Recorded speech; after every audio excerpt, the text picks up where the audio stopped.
साहब तो बहुत नजदीक था मनमोहन सिंह से, इंदिरा गांधी से, सोनिया गांधी से, राजीव गांधी से, राहुल गांधी सबसे।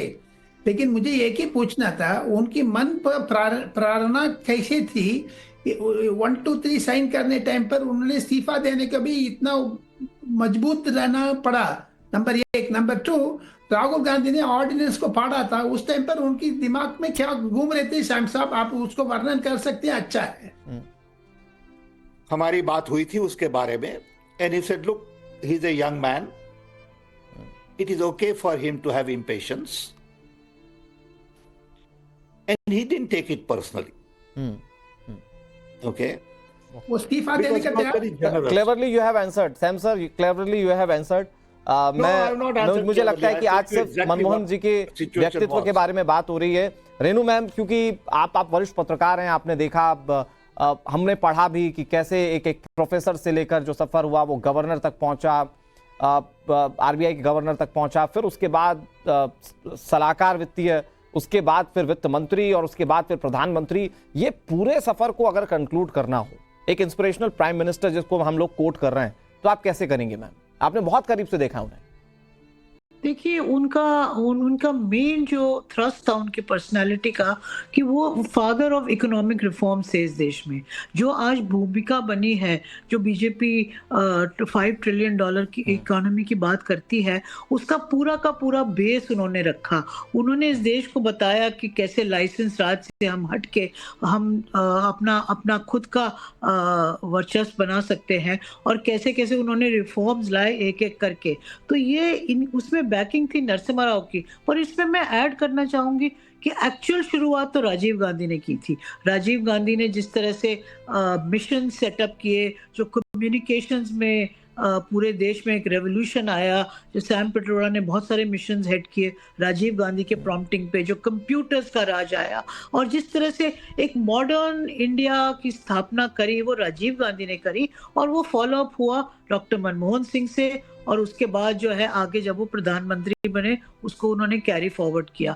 इसमें कई सारी चीजें हुई। एक तो उनका ग्रेट पैशन था न्यूक्लियर डील, उसमें उनकी सरकार जाते जाते बची, लेफ्ट नाराज हो गया। पार्टी के अंदर सोनिया गांधी भी नहीं चाहती थी कि पार्टी की सरकार को आप स्टेक पे रख के आप न्यूक्लियर डील करें, क्योंकि उससे सरकार जा सकती है। उन्होंने इस पे बॉदर नहीं किया। पहले समाजवादी पार्टी ने आके उनको बेल आउट किया और वो बनी। बिल्कुल। तो और मैम, यही लीडरशिप क्वालिटी की बात, चाहे राजगोपालन सर हो, चाहे सैम पित्रोदा जी हो, चाहे आप, वो कर रहे हैं। और ऐसे prime minister, inspirational prime minister को आज पूरा देश नमन कर रहा है। इस पर और बातचीत करेंगे। फिलहाल सहाय हमारे साथ जुड़ गए, जो कि एक्स फूड प्रोसेसिंग मिनिस्टर थे। और सबसे इंपॉर्टेंट बात, सुबोध कांत सहाय जी ने मनमोहन सरकार में मंत्री रहते हुए उनके साथ काम किया हुआ है। सुबोध जी, अब मनमोहन सिंह हमारे बीच नहीं रहे, बतौर प्रधानमंत्री उनका कार्यकाल आप कैसे देखते थे? और बतौर व्यक्ति के बारे में अगर आप बताएं, क्योंकि आप पर्सनल भी कई बार आपकी बातचीत हुई होगी, वो आपको कैसे व्यक्तित्व लगते थे? ये देश के लिए कितनी बड़ी क्षति है उनका जाना? निश्चित तौर पे मेरा सौभाग्य रहा कि डॉक्टर साहब चंद्रशेखर जी की सरकार में भी इकोनॉमिक एडवाइजर थे। उसके बाद फाइनेंस मिनिस्टर नरसिम्हा राव जी के साथ बने, और 10 साल उनके साथ कैबिनेट में मैं रहा। मैं ये कह सकता हूं कि जितना आपको हम्बल लगते थे जी, उतना ही डॉक्टर साहब फॉर्म थे। कैबिनेट में मैंने देखा है उनको कि प्रणोदा नॉर्मली कैबिनेट को ब्रीफ करते थे जी। और कभी कोई इशू अगर थोड़ा सा उलझ जाता था तो डॉक्टर साहब का एक word like a chemical reaction होता था, वो क्लैरिटी हो जाती थी इश्यूज की। कितना डेप्थ था उनके अंदर, इसकी कल्पना करना बहुत मुश्किल था, क्योंकि डॉक्टर साहब सही में जब बोलते थे तो दुनिया सुनती थी। हमें याद है 91 में मैं होम मिनिस्टर था चंद्रशेखर जी की सरकार में जी। इकोनॉमिकली इससे वर्स सिचुएशन था कंट्री का, और वहां से ओथ लेने के नरसिम्हा राव के पहले जी ओथ लिया भी नहीं था उन्होंने, और कुछ ऐसे फैसले लिए थे डॉक्टर साहब ने जिससे कि उस वक्त का एम्ब्रेसिंग सिचुएशन कंट्री को झेलना पड़ता, उससे रिटर्न उन्होंने किया था। जो टर्निंग पॉइंट है वो तो एक तरह से महानायक कहा जा सकता है कि देश के आर्थिक उत्थान के महानायक रहेंगे इतिहास में। आज के दिन में अगर देखा जाए व्यक्तिगत तौर पे जी।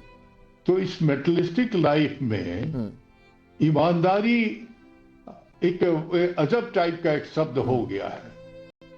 मुझे याद है कि हम लोग तो नहीं देखे थे, लेकिन लाल बहादुर शास्त्री जी के बारे में कहा जाता था जी। और आज के जनरेशन के लिए अगर कोई एक था तो डॉक्टर मनमोहन सिंह थे। अच्छा सर, हमने मनमोहन सिंह जी को बतौर प्राइम मिनिस्टर बड़ा शांत स्वभाव का देखा है। जब भी वो उनका पब्लिक अपीयरेंस रहा उसमें एक ऐसी छवि जिसमें ऐसा लगा कि कितने काम कूल, लेकिन उनकी नीतियां बहुत एग्रेसिव होती थी और बड़ा ट्रांसफॉर्मेशन लेकर आती थी। जाहिर बात है कि जब वो कैबिनेट चलाते होंगे तो आप लोगों को निर्देशित करते होंगे। वहां कभी उन्होंने आप लोगों से हार्ड वर्ड्स में कहा हो कि आपको ऐसा नहीं ऐसा करना चाहिए? राहुल गांधी भी उन्हें गुरु बताते हैं, तो वो जब मार्गदर्शन करते थे, जब वो लीडरशिप क्वालिटी दिखाते थे, वहां पर आप लोग क्या महसूस किया करते थे? लीडरशिप में उन्होंने वो कहते थे बहुत ही, हमें याद है मनरेगा जब हम लोगों ने लागू किया था तो वो झारखंड में उसको लॉन्च करना चाहते थे जी। क्योंकि झारखंड ट्राइबल और इकोनॉमिकली बैकवर्ड स्टेट के तौर पे था और उनका ऑलवेज ये कहा जाता था कि अगर हमारा बिहार, उत्तर प्रदेश, मध्य प्रदेश, हिंदी भाषी इलाके अगर नहीं ग्रो करेंगे तो बाकायदा वो कहते थे कि कैसे आप डेवलप कंट्री अपने को कहिएगा। तो इतना फोकस होता था उनका इन सारे सवालों पे जी। और जो ऐतिहासिक फैसले उनके रिज्म में लिए, तो ऐसा नहीं है कि डॉक्टर साहब के विजन के से अलग कोई मसौदा बन करके कैबिनेट में आता होगा। उन्हीं के विजन का ही मसौदा तो आता था, प्रपोजल आता था जो देश में एक एक मील का पत्थर, चाहे वो राइट ऑफ इंफॉर्मेशन हो, राइट ऑफ फूड हो, राइट ऑफ एजुकेशन हो, सर ये तमाम चीज राइट जितने भी सर ये हमारे समाज में एक बहुत बड़ा ट्रांसफॉर्मेशन लेकर आया। मैं चाहूंगा कि आप हमारे साथ बने रहे। सैम पित्रोदा जी भी हमारे साथ जुड़ गए हैं। सैम जी, कांग्रेस पार्टी के लिए एक बहुत बड़ी क्षति है, जैसा कांग्रेस पार्टी के लीडर्स के रिएक्शंस आ रहे हैं, चाहे वो सोनिया गांधी हो, चाहे वो राहुल गांधी हो, वो हम समझ सकते हैं। लेकिन आपने लंबा काम किया मनमोहन सिंह के साथ। सर अगर आप कुछ शेयर करना चाहें कि बतौर नेता व्यक्तिगत जीवन में वो कैसे थे, बतौर नेता वो कैसे थे, प्राइम मिनिस्टर बने, उनकी नीतियों में, उनके डिसीजन मेकिंग में क्या चेंजेस आए, क्योंकि आज वो जिस तरह से याद किए जा रहे हैं वो एक इंस्पिरेशनल प्राइम मिनिस्टर है। धन्यवाद। सबसे पहले मैं वही कहूंगा जो मैंने पहले भी कहा है कि he was a truly Gandhian person. He believed in Gandhian values. उनका कैरेक्टर